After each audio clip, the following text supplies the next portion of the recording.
everyone, Kalla here, and in this video I'd like to talk to you about a trip I recently went on. So in May, I took a slightly over 1 week trip to Germany, specifically to the region of Bavaria, where I visited 3 different areas and I had a lot of fun. This is my first time attempting to record a travel video, so I'm hoping very much that it'll be entertaining and also hopefully helpful to you if you're ever considering visiting these places. I hope I can give you some useful tips and tricks along the way, maybe, or at least some information. And I should probably apologise in advance for my shocking inability to pronounce anything that I mispronounce. Just my apologies in advance. For this trip I was travelling with one travel companion, which made a lot of this in terms of the public transport a little bit cheaper than if I was on my own. And we'll get to that later. So, I guess we just get into the first day. We had a particularly early flight out of London Heathrow at about 8:15 in the morning on a Monday. Which, given that you kind of want to be at the airport about 2 hours before flying, I mean, maybe I'm a little overestimating that usually, but I much prefer to get through security quickly and then just chill and kill time on the other side. But yes, because we had to get to Heathrow very early in the morning, I did book a hotel nearish to the airport, and so the night before we'd stayed at the Ibis Budget in Hounslow, which is conveniently located near a tube stop for the Piccadilly line, which will take you to Heathrow. Now, I'm not the biggest fan of the Ibis Budget in general, but regardless of that, it was the cheapest option and we were only staying for one night, so having got up ridiculously early on Monday morning, we headed to the tube station to go and get the underground to the airport. Now, here's where I'm going to put in one tip. There are 2 routes that the Piccadilly line will take to Heathrow Airport. And one of them goes via Terminal 4 and stops there for a very long time before carrying on round to 2 and 3, which is where we needed to be. We didn't pay enough attention to where the tube we were getting was going, because we got to the platform just as one was arriving, and so we kind of just jumped on it. So it would have been quicker for us if we'd waited for the next train. But hey, we were running early, so it didn't really matter. On arrival to London Heathrow, we had a bit of a problem with the self-service check-in kiosks. So we were flying British Airways to Nuremburg. With British Airways, you have the opportunity to check in the night before, and then you just get to use their bag drop desks, which is supposed to be a lot quicker than using a check-in desk. When you do the online check-in, you can either choose to print out your boarding pass at home, you can choose to have your boarding pass on your phone, or you can choose to pick it up when you get there. Their self-service check-in machines will print you a boarding pass, and that was the option we decided to go with, because having a physical ticket can be easier, because then you don't have to worry about your phone being out of battery or anything. The problem was the machine that we used had run out of baggage tags to print on, and we did have checked baggage for this trip because it was over a week, and that's kind of difficult to pack the amount of clothes you need, personally speaking, for that amount of time in something that'll fit in hand baggage. Plus, we wanted to buy things to bring back. But anyway, it couldn't print out baggage tags, but British Airways got that fixed fairly easily for us. I say fairly easily because then the bag drop thing also didn't want to print the baggage tag. but they were very, very helpful. And eventually, without any further issues, we got through security and sat and waited for our gate to be given. Because they don't know the gates particularly far in advance. When you look at the screens, it'll tell you what time they're going to give your gate out, though. So we got to chill on the other side of security and wait for our gate. And when that was called, headed straight for it. Now, the flight was delayed a little taking off, but I'm not exactly sure exactly what reasons, but it did mean we were a little bit delayed, but it kind of turned out fine in the end. That we arrived a little late, as I'll get to later. It was about a 2-hour flight, and I didn't really expect any food, but they did come round with a snack and a very small bottle of water. The snack was a sort of cereal bar, and it was quite nice, honestly. After we arrived at Nuremburg airport, we had to head our way through passport control, and I got to get a new stamp in my passport, this time with a little airplane logo on it. Yes, you bet I went specifically to the manned passport checks rather than going through the e-gates, because my passport's still enabled for those, but I want a stamp, you know? Once we were through and had retrieved our bags, the first port of call was to obtain ourselves the Nuremburg card. You can buy this online in advance, and if you do that, you have to choose what time it becomes valid from. But we decided to get it once we arrived at the airport, which, given that our flight was delayed, I guess turned out to be a good decision. Because if I'd set this for when the flight was supposed to arrive, because it's valid for 48 hours specifically, it would have finished earlier than we ended up wanting to have it till.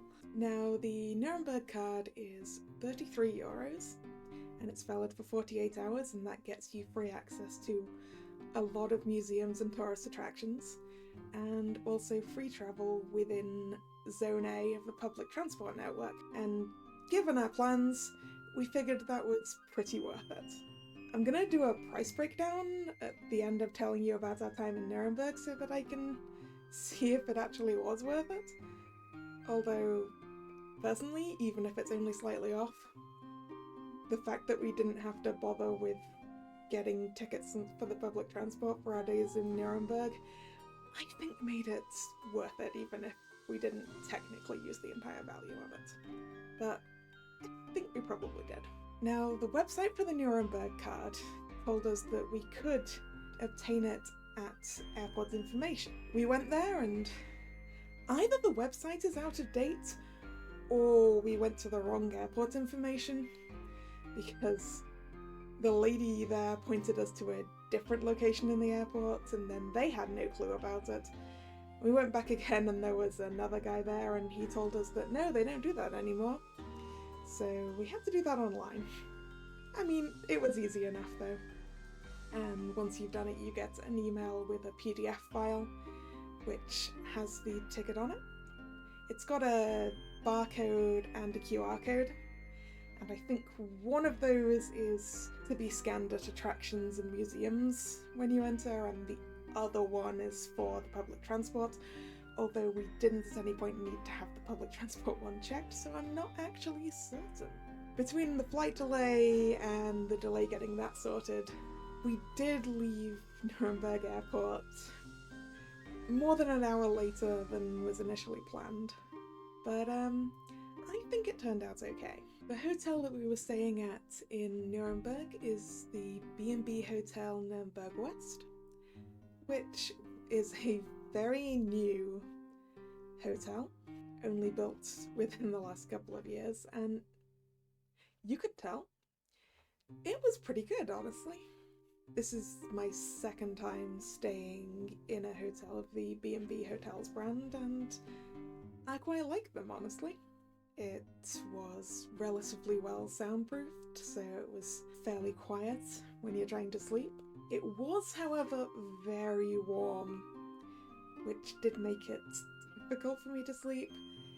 the hotel does have air conditioning, but I don't like listening to the sound of air conditioning when I'm falling asleep. So that's just me. If you're fine with that, you're not going to have any issues. It was also quite warm in general while we were in Germany, so if you're going in a cooler time of year, you probably wouldn't have any problems. And I'm afraid I don't have any videos or photos of the hotel room because I am a terrible travel vlogger, and a lot of the things that I want to talk about, I don't actually have pictures of. In order to get to our hotel, it was a very easy trip because it's right next to a station on the U-Bahn, which is the underground railway system. And in fact, it's on the exact same U-Bahn route, U2, that the airport is on. So very, very easy and simple for us. Just get on the U-Bahn and get off it at the stop Rothenburger Straße. By the point at which we'd arrived here, it was pretty much dead on 2 p.m. The check-in at this hotel didn't begin until 3 p.m. and it turned out they didn't have anywhere they could look after our bags because the space they had for looking after bags was already full. But that's fine.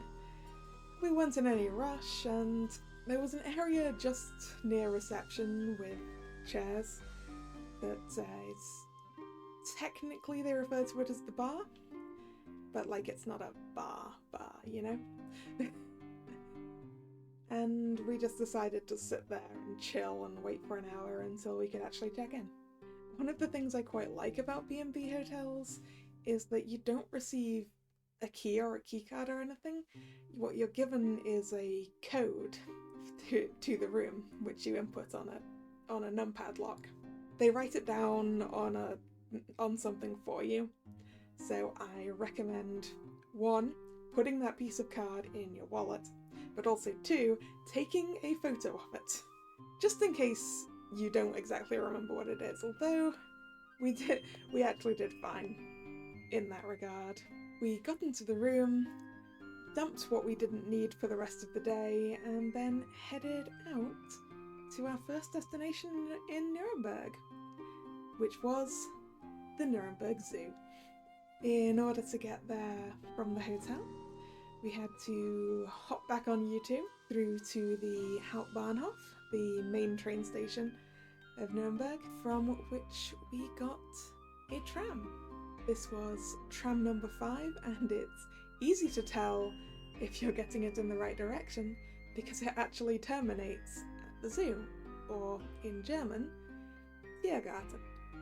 And what was really cool about this tram was, in order to get to the zoo, it basically ends up leaving the road and going off into the woods. It's kind of surreal to just watch this tram that has been just going along the road this whole time as the tracks suddenly veer off and just go into the trees. It was very picturesque, really. And from the tram stop there was a very short walk to the zoo gates, where we showed our Nuremberg cards on our phones and then headed into the park. Nuremberg Zoo has a lot to see, and I wasn't sure we were going to manage it in the few hours we had until closing time. The regular admission fee for one adult to Nuremberg Zoo is, as of this video, €18, which, considering that we've paid €33 for the Nuremberg card, this is already over half of the value of that. Now, aside from all the animals, Nuremberg Zoo also has a half-scale train, which we were vaguely interested in seeing, so we headed over in that direction to start with. But first we saw these little guys. I believe they are spider monkeys. I thought it was pretty cool, but their route between their indoor habitat and outdoor habitat was just basically along this rope that was just above where the guests walked. I mean, I know this isn't anything special for a zoo, but most of the zoos I've visited, these things would be enclosed. But like, this is just straight up open. So clearly these monkeys are very trusted not to just jump off there and go and run around other places. Or maybe they're just smart and know that they'd have to take care of themselves if they did that, so. Now, the last dolphin show at the Nuremberg Zoo is at 3:30, and we managed to catch that, which I hadn't looked up the show times in advance, but it turned out that as we were walking along this path and walking past the Dolphin Lagoon, there was a sign that had the timings of the shows. And so we looked at the timings of the shows, we looked at the time it was, and went, well, I guess we can catch this show, huh? And it was pretty cool. I'm sure I would have learned a lot about dolphins if I knew more German. The show started off with what I assume was a lot of information about dolphins. Die Rückenflosse. Die Rückenflosse, auch Finne genannt, ist bei jedem Tier einzigartig und so kann man zum Beispiel auch jederzeit Tiere in der freien Natur voneinander unterscheiden und auch nachvollziehen und auch weiterhin verfolgen. And after that, then a little bit of a show of everything that the dolphins have been trying to do. All sorts of jumps and somersaults and little fin waves. And I'm glad I decided to sit reasonably far back in terms of the seating because I didn't want to be in that splash zone.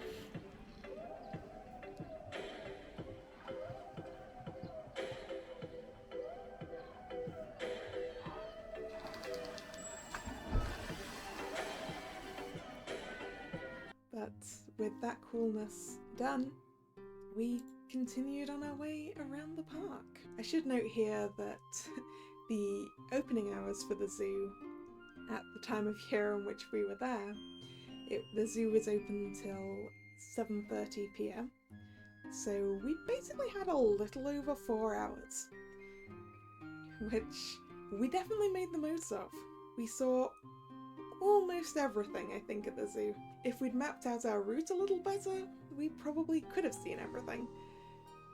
But there ended up being like a couple of exhibits that we would have had to backtrack and go back uphill for. Oh yeah, I should point that out. There is a fair amount of this zoo which is uphill. And some of those paths are very, very steep.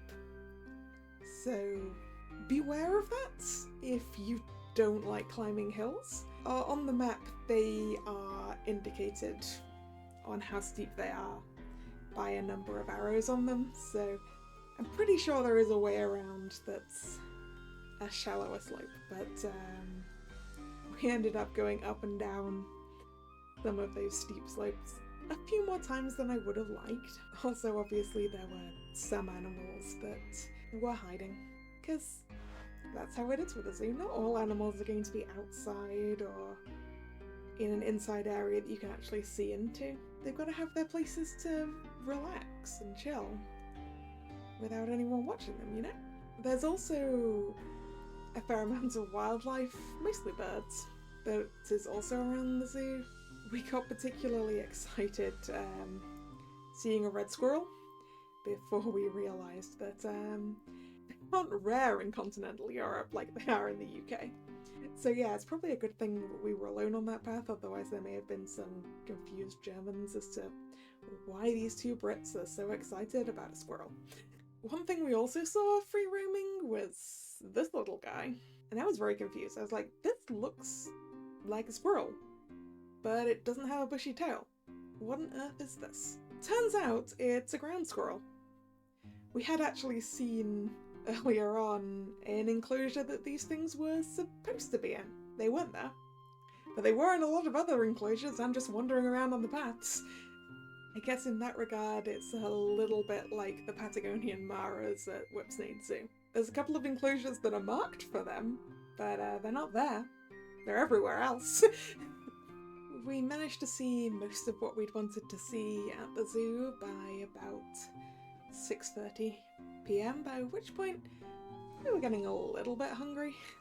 we hadn't actually had a proper lunch, so it was definitely getting on time for food.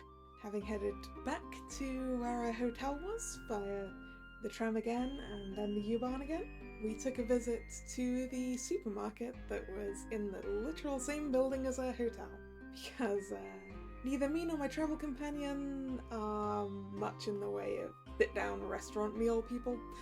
We're more street food, bakeries, and snacks from the supermarket people. So we went into the supermarket, found the bakery case, and picked a couple of pastries that looked good, but we had no idea what they were, because our German isn't that good. So we took our bounty of baked goods and other snacks back to the hotel room to eat them, and then chill and rest up and sleep. So this first day, according to my Google Fit app, we managed just over 18,000 steps, which, given what we'd done, that must have been mostly in that 3 hours of the zoo. That was a lot of walking, and that was going to set the tone for most of the rest of the week. So, let's get into day 2, our only full day in Nuremberg, which began by getting back on the U-Bahn to Open House in order to then go to the Deutsche Bahn Railway Museum. I should make a point here that the friend I'm travelling with is a big train person, and you're gonna see a lot of trains this trip, both trains for travelling and trains in museums. And also, I don't hate trains, so I don't mind going to go see train museums. The Railway Museum was very easy to get to from the U-Bahn station. It was actually signposted on the exits, and it's very close to there. So once we got there and showed our Nuremberg card codes to the admissions desk, and then we went off to learn about Deutsche Bahn. There was a lot to see in this museum, from actual old trains to a lot of information about the history of the railway in Germany in general, and also a whole section for model railways, including their own model railway display that they actually do regular shows at. Well, they were less regular the day we went, but I assume on busier days they are on a regular schedule. And I'm glad we managed to catch the model railway show, because I quite enjoyed it. In a separate part of this museum is also the Museum for Communication, which details a lot about the history of communication, and that was also quite interesting. I will say that in general, not every sign in this museum had an English translation. Some of them did, but you couldn't get quite all of the information if you couldn't read German. But that's fine, really. I'm travelling in a different country whose first language is not English. I don't expect everything to be provided in English. And there's still a lot of cool things to look at, even if you can't necessarily read about them. Along with the main museum building, there's another section of the museum over the road and then down a little bit. There's another building with some more static trains in it, and then a little yard with even more to see, and also their own little train that you can ride, which is quite relaxing.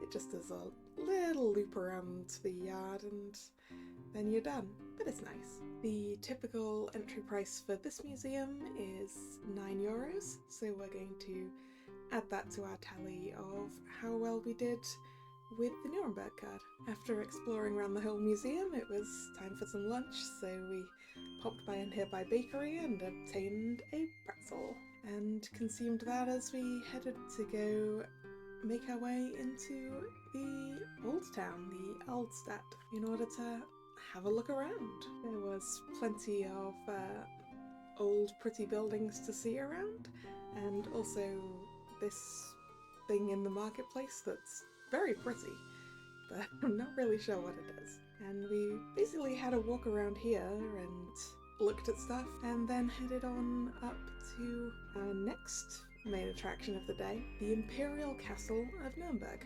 which it's very uphill. I'm just gonna say that. To get there, it's very uphill. So just be aware of that. But once you're up there, the views across Nuremberg are so good. Without even paying to go in anywhere, just the views off the walls here were very, very worth the climb. But you know, as we had the Nuremberg card and therefore free access into here, we decided to go in.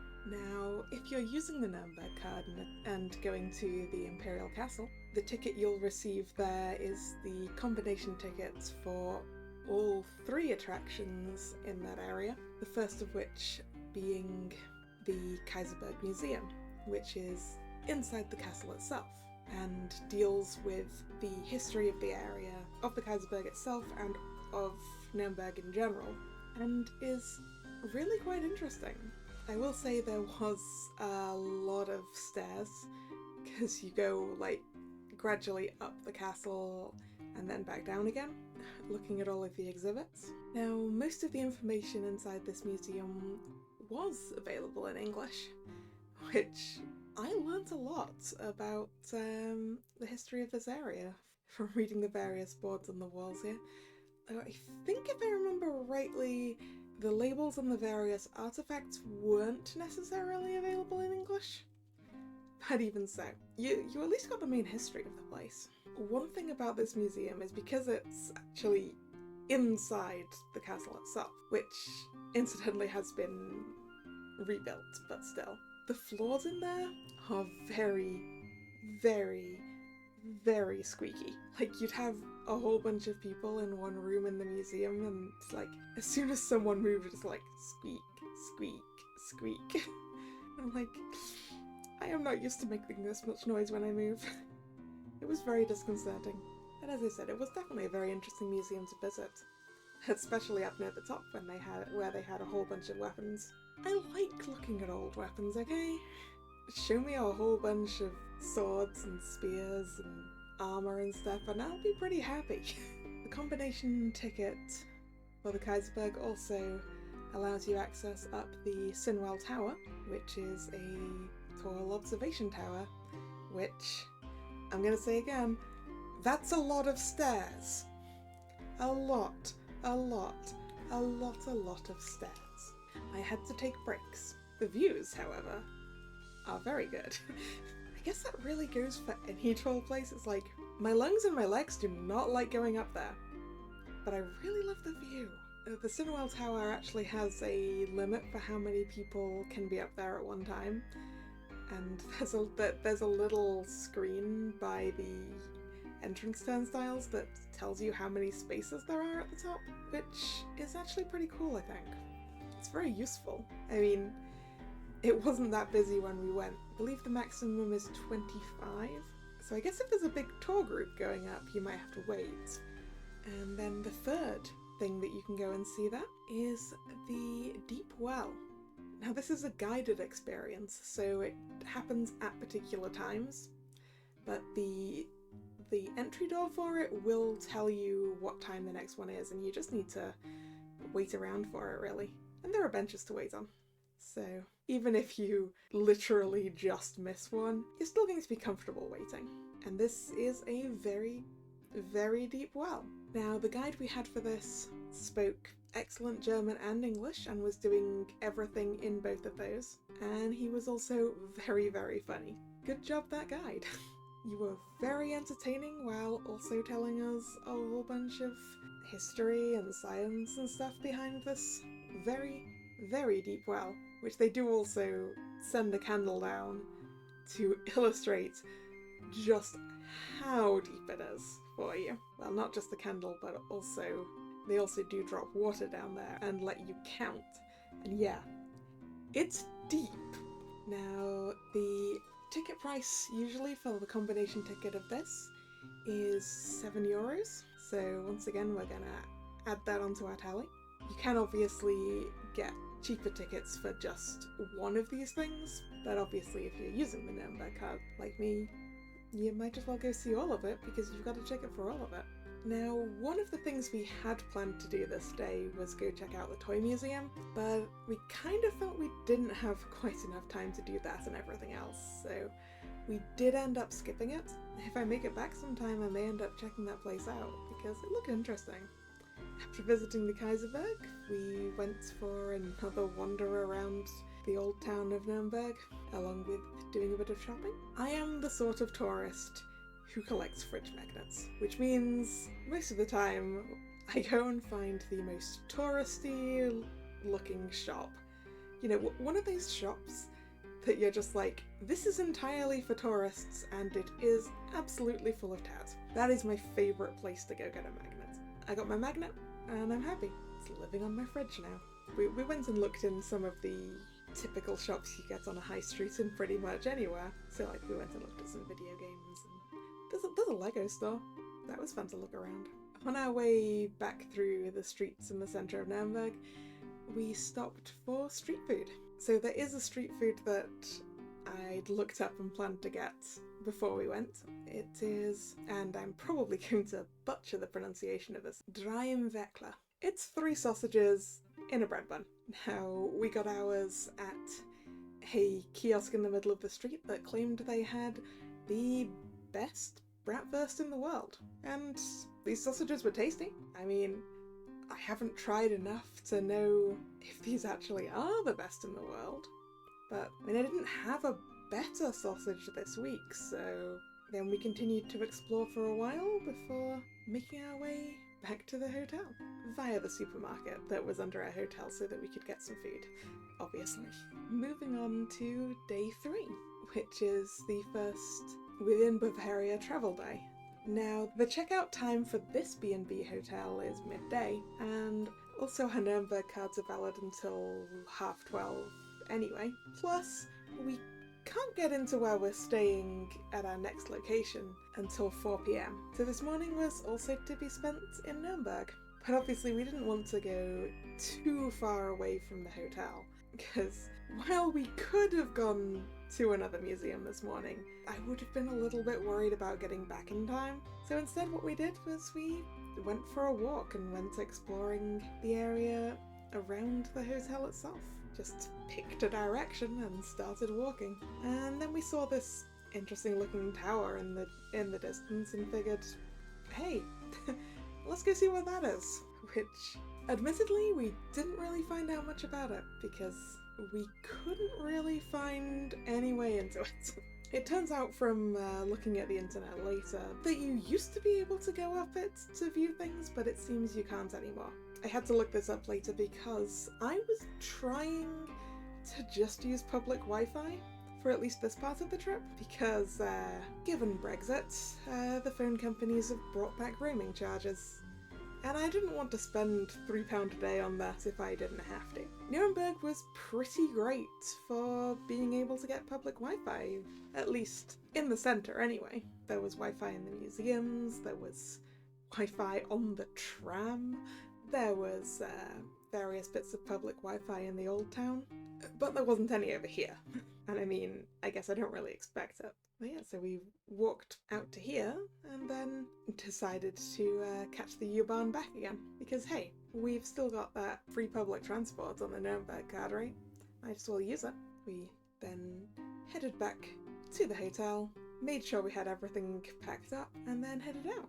We decided this time to catch the S-Bahn back to Hauptbahnhof because, hey, we haven't been on the S-Bahn this trip yet, so we might as well. I will say, I prefer the U-Bahn over the S-Bahn just because the U-Bahn is more frequent and actually a bit cleaner, but even the S-Bahn was perfectly fine. We just had to wait a bit longer, and that was fine. We weren't in any rush. After arriving at Hauptbahnhof, we looked for a ticket machine so that we could obtain the Bayern ticket. Now, the Bayern ticket is a day ticket that is valid in the entire area of Bavaria. For this particular trip, we were just going to be using it for the train. But even so, it was cheaper to get the Bayern ticket than it was to just get a train ticket for this particular journey. Mostly because we were travelling as 2 people. The Bayern ticket for 1 person it's 27 euros, but then for 2 people, it's 36, which is only 18 euros each. The savings get even better if you have more people. It goes up to a maximum of 5 people. Now, one thing you have to remember if you're getting this ticket is you need to write the names of everyone who's using it on the ticket. So make sure you carry a pen. That's the most important bit of advice I'm going to give you. Have a pen. Another thing to know about the Bayern tickets is it will not get you on the fast trains, the IC or ICE trains. You can't use it on there. It has to be the regional trains, so the RB or RE. After this, we had plenty of time to kill because we couldn't get into our accommodation at our next location, which was Nordlingen, until 4 p.m. It's lunchtime at this point, and the train to Nordlingen via the regional trains, including a couple of changes, takes about 2 hours. So we went and found ourselves some lunch, for which I got myself a pretzel sandwich with camembert and lettuce on it, which was very tasty, and also a Nutella cupcake, which was also very tasty. And we took that food with us and went to wait for our first train. I should note that it is possible to get from Nuremburg to Nördlingen with only 1 train change, but given when we were heading off, our option was to catch 2 different trains. To work out our trains and connections for this trip, we just used the Deutsche Bahn website itself, bahn.de, which is pretty easy to navigate and to find out this information on. So we had looked up the train we needed to get on and the changes we needed to make, but we kind of ended up ignoring that for our first leg, which was Nuremberg to Treutlingen. This was because as we were waiting for the train that the Deutsche Bahn website told us to get, another train came in which we looked at its destinations and it was like, well, that stops at where we want to change.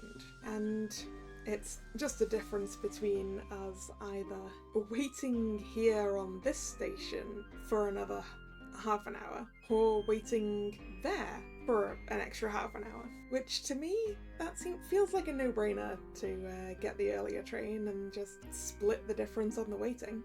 So that is in fact what we did. The following leg of the trip was to Donauwörth, and the train we got on here was absolutely packed. Like, I don't know why that train was that busy at that time, but it was. And we're carrying cases, which was fun. Luckily, we were on that train for only about 20 minutes.